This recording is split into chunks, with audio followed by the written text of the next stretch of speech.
In 1825, a well-established American painter was commissioned to produce a portrait of and for the Marquis de Lafayette. And saying Lafayette was a supporter of the American Revolution would be a massive understatement. Having previously painted former presidents John Adams and James Madison, this professional artist's commission was another painting in a series of portraits showcasing the artist's talents. However, in the midst of painting Lafayette's portrait in Washington, D.C., Samuel Morse got word his wife was ill back at their home in Connecticut. Once notified, Morse got on his horse and raced home the fastest way he knew how. By the time he had arrived, however, Samuel Morse found that not only had she died, but she had already been buried. This event, along with encounters with inventors, designers, and scientists over the next few years, led Morse to help develop and improve a machine that could deliver a message from Washington, D.C. to Connecticut, not in days, but seconds. This machine was the electric telegraph.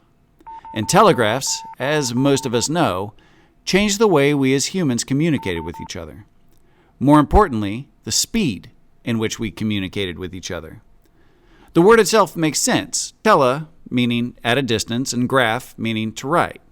The telegraph revolutionized every aspect of human life.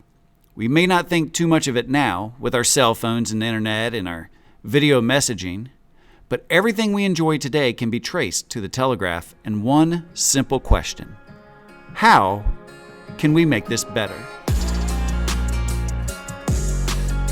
Hello everyone, I am your host Nate Ball, and welcome to the Instructor's Kit Bag, an Army Logistic University podcast discussing tips, strategies, ideas, history, and current trends in the educational world. Whether you are a veteran teacher or new to the profession, we welcome you to join us in our pursuit of teaching and learning. Now let's get ready to train the talent of tomorrow. So like everyone else, instructors and educators are susceptible to modes of thinking that can not only hinder us, but stifle innovation and creativity within ourselves. And in this episode, I wanted to highlight and hopefully destroy two phrases I know all of you have heard, especially when you wanted to implement change or integrate new practices and technology.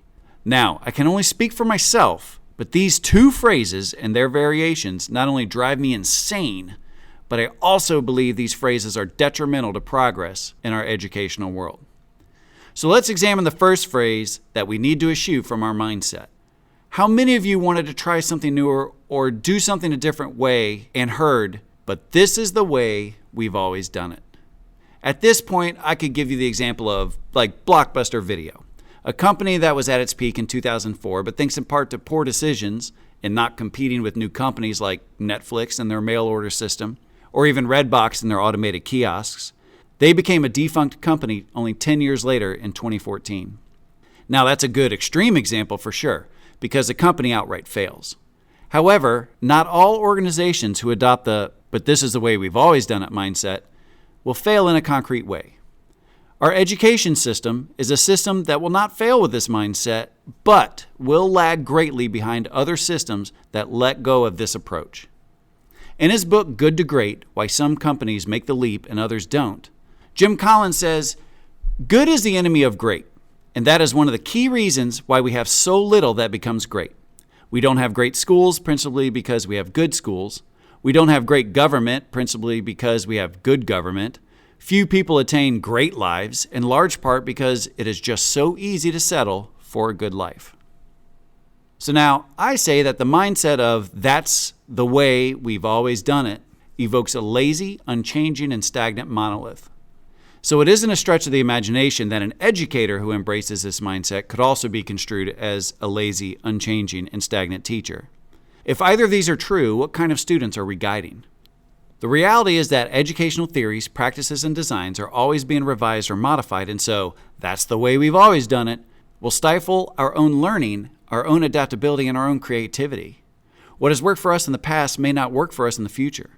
To paraphrase many people on many versions of this similar statement, we as educators are preparing students for problems we don't yet know exist.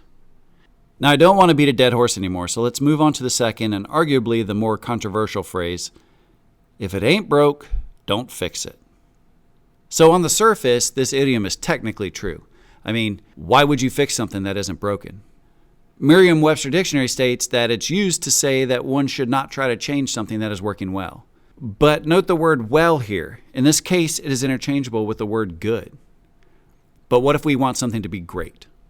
Now, I've never heard this phrase used when a practice or policy was already working at a super highly efficient state. I have heard this, though, when someone spotted a way to make something faster, better, more efficient, or even to streamline it. So this is where I equate, if it ain't broke, don't fix it, to that's the way we've always done it. I mean, technically, the rider and horse that delivered the message of Samuel Morse's wife's illness wasn't broken, right? But wasn't there a better way to get that done? So the phrase, if it ain't broke, don't fix it, isn't itself broken, as it seems to be said only when creativity, innovation, and efficiency are brought up to make something better. Maybe in a future episode we could go over the ways to win over an organization or an individual that uses these phrases. But for a quick TLDR version, that's too long didn't read for those of us still learning newer shorthand, there are 2 solid actions to take. Create a plan to implement changes and provide evidence on why this change will be for the better. So that's it for this episode of Instructor's Kit Bag, but before we finish, I wanted to end with another story about Samuel Morse. In 1871, at 80 years old, Samuel Morse took part in a semi-official day in his honor in New York City. The day was June 10th, for those of you who are curious, and although he wasn't able to participate in the parade, or the cruise in New York Harbor, or the dedication of his statue, he was able to go to the reception at the New York Academy of Music. And there, a hub of telegraph connections were created so he could sign off to the American public. The last message he sent was, "Greetings and thanks to the telegraph fraternity throughout the world. Glory to God in the highest, on earth peace, goodwill to men." But not many people get to tell everyone their final words. But hey, thanks for listening to the Instructor's Kit Bag, a podcast for all educators, recorded at the Technology and Education Center at Army Logistics University.